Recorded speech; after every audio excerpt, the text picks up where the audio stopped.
Hello అండి. Welcome to another mini vlog. నేను పల్లవి. మీరు చూస్తున్నారు నేటి మహిళ యూట్యూబ్ ఛానల్. మేమైతే సెకండ్ ఛాన్స్ ఇవ్వడానికి కార్నివాల్కి వచ్చామని చెప్పాను కదండి. ఇక్కడైతే ఒక చైనీస్ది చిన్న అవుట్లెట్ అయితే కనిపించింది. అక్కడైతే ఫుడ్ ఆర్డర్ చేసుకున్నాం. వీళ్ళు చికెన్ ఫ్రైడ్ రైస్ ఆర్డర్ చేసుకున్నారు. టేస్ట్ ఎక్సలెంట్గా ఉంది. మీరు కనుక ఏదైనా రీజన్ వల్ల ఇక్కడికి వస్తే ఈ ఆందిగోలో బౌల్ ఫుల్లో ఖచ్చితంగా చికెన్ ఫ్రైడ్ రైస్ అయితే ట్రై చేయండి. చాలా బాగుంది. నేను ఏవో బౌల్స్ ఉన్నాయంటే కొంచెం క్రేజీగా అనిపించి చికెన్ 65 బౌల్ అయితే ఆర్డర్ చేసుకున్నాను. నాకు ఎలా వచ్చిందంటే జీరా రైస్లో ఒక 5, 6 65 పీసులు వచ్చాయన్నమాట.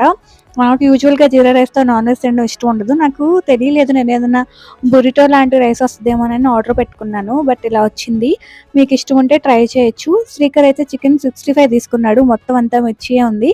ఫైనల్గా అయితే సెకండ్ ఛాన్స్ కూడా వేస్ట్ అయిపోయిందనే చెప్తాను. కాకపోతే చికెన్ ఫ్రైడ్ రైస్ మాత్రం చాలా బాగుంది. ఆప్షన్ లేదు, ఇక్కడే తినాలనుకున్నప్పుడు అక్కడ తినేయచ్చు.